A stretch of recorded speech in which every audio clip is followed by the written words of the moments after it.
बहू, तुमने मेरे शेर जैसे बेटे को गाय बकरी समझ लिया है क्या? हर रोज देखती हूँ, सुबह न जाने क्या घास फूस नाश्ते में परोस देती हो और वह बेचारा चुपचाप खा लेता है। यही मेरा बेटा स्कूल और कॉलेज हलवा पूरी खा कर जाया करता था। इसकी जो भी इच्छा होती थी बिना कहे मैं पूरी कर देती थी। अब देखो, कुछ कहता नहीं, फिर भी तुम अपने मायके वालों के पास हमारी शिकायत करने से पीछे नहीं हटती होगी। सच कह रही हूँ या झूठ? शारदा जी अपनी बहू अनामिका से कहती हैं। अनामिका बोली, मम्मी जी ऐसा नहीं है कि मैं आपके बेटे की दुश्मन हूँ। कल रविवार था, उन्होंने तेल मसाला बहुत खाया था, इसलिए आज उन्हें मैं हल्का नाश्ता दे रही हूँ। जानती हूँ आप माँ हैं, पर मैं उनका ख्याल आपसे कम नहीं रखूँगी। और आपको ऐसा क्यों लगता है कि बिना बात के अपने मायके में आप लोगों की शिकायत करूँगी? अरे सास और पति तो मेरे ही हैं, उनकी शिकायत करके भला मुझे क्या खुशी मिलेगी? शारदा जी बोली, रहने दो बहू, जब भी तुम्हारे मायके से कोई आता है या किसी का फोन आता है, कभी तुम्हारे चेहरे पर खुशी नहीं दिखती। घंटे उनसे बातें करती हो, फिर भी जताती हो कि तुम्हें यहाँ फुर्सत नहीं मिलती है। हमने भी घर परिवार संभाला है, तुमसे ज़्यादा काम करते थे, पर हमेशा मुस्कुराते हुए हर किसी का स्वागत और विदाई करते थे।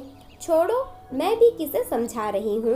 इतना कहते हुए शारदा जी खा पीकर अपने कमरे में आराम करने चली गई। अनामिका जाती हुई सास को देखकर सोच रही थी, सही कहा है किसी ने, जब औरत ही औरत की परेशानी नहीं समझेगी तो किसी दूसरे से क्या उम्मीद लगाई जा सकती है। अनामिका बच्चों को स्कूल भेजती है, फिर पति को दफ्तर भेजी, सास को बेटे के सामने नाश्ता कराती थी। उन्हें लगता था अनामिका सबको स्वादिष्ट नाश्ता देती है और उन्हें सादा भोजन देती है।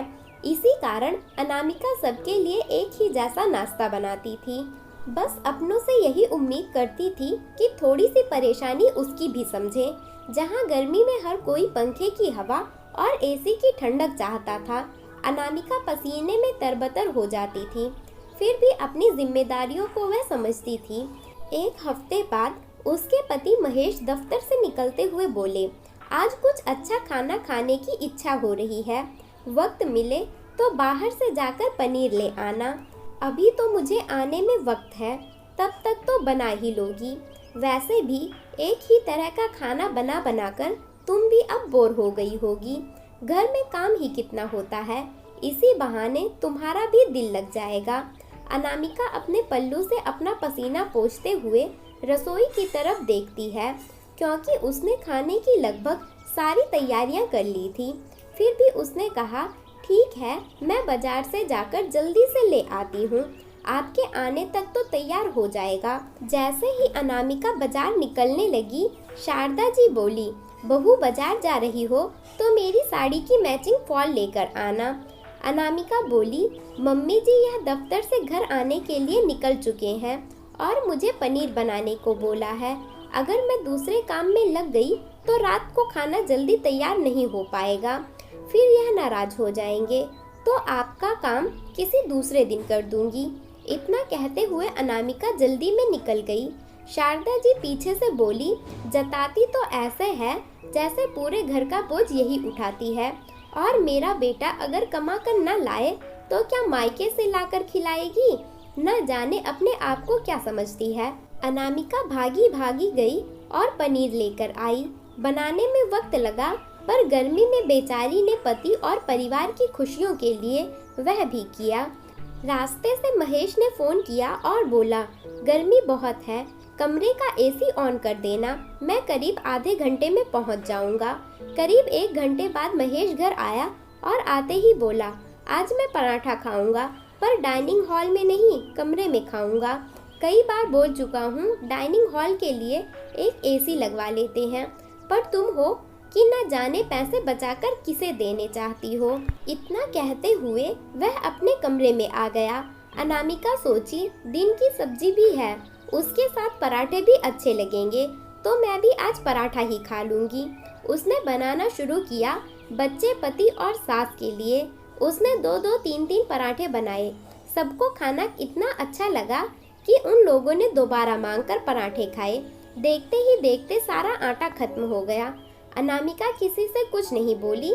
सब खाकर आराम से कमरे में एसी की ठंडी हवा खा रहे थे।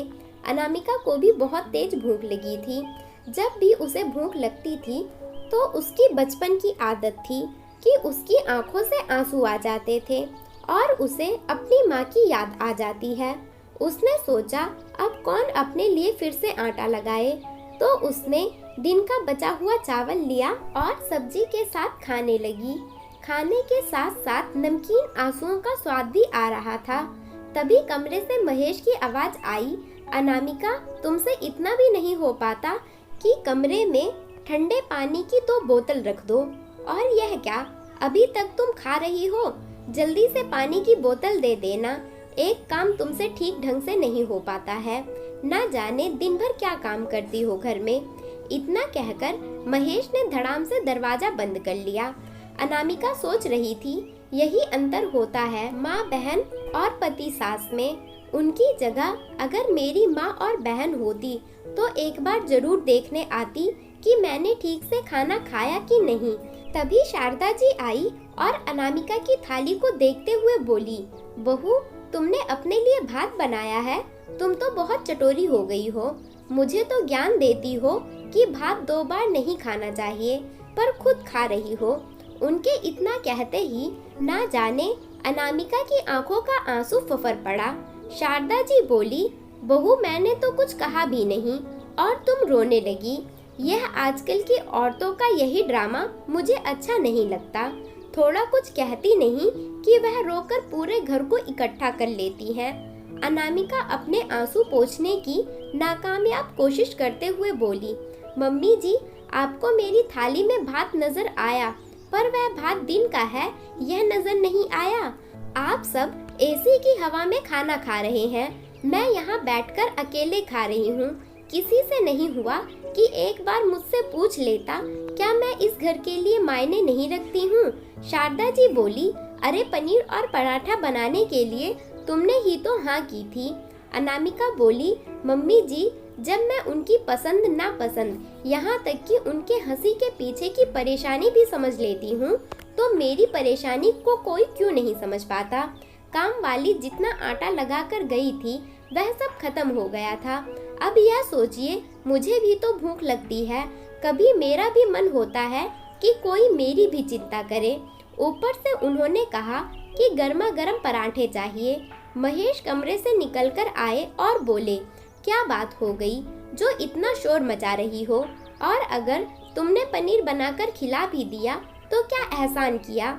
अरे आज तो बिल्कुल अच्छा नहीं बना, उसमें नमक भी कम था। लगता है तुमने जल्दी में बना दिया। काम में तुम्हारा मन भी नहीं लगता, दिन भर फोन में ही लगी रहती हो। अनामिका सास को देखते हुए बोली, मम्मी, देख लिया आपने, मैं उनकी कई गलतियों को नजरअंदाज करती हूँ, पर आज खाने में नमक क्या कम हुआ, पल में मेरी मेहनत को धुतकार दिया। हम औरतें अपनी भूख को पानी से मिटा लेती हैं, परंतु पति और परिवार को नए नए व्यंजन बनाकर खिलाते हैं। छोटी सी हमारी भूल ना होते हुए भी सब हमें 4 बातें क्यों कहकर चले जाते हैं? वह इसलिए ना कि मैं इस घर की नहीं, दूसरे घर से आई हूँ। इतना कहते हुए अनामिका बचे हुए खाने को प्रणाम करके रसोई में रखते हुए रोते हुए अपने कमरे में चली गई। अगले दिन अनामिका ने चुपचाप अपना काम किया और बेटे के कमरे में जाकर बैठ गई। शारदा जी बोली, बहू, कल की बातों को भूल जाओ। हो सकता है वह भी दफ्तर से थक हार कर आया होगा, इसलिए तुम्हें 4 बातें सुना गया। अनामिका बोली, मम्मी जी, मैं उनकी हर परेशानी को समझती हूँ, तो वह मेरी तकलीफ क्यों नहीं समझते हैं? जाने दीजिए, जाइए आप भी थोड़ा आराम कर लीजिए, तब तक मैं कुछ कपड़ों में इस्त्री कर लेती हूँ। अनामिका जब कपड़ों में इस्त्री कर रही थी तभी उसकी माँ सुशीला जी का फोन आया। संयोग से फोन शारदा जी ने उठाया। शारदा जी ने समधन से हालचाल पूछा, फिर बोली, हमारी बहू कुछ ज्यादा ही नाजुक है, कभी कभी न जाने क्या हो जाता है, बिना बात के भी रोने लगती है।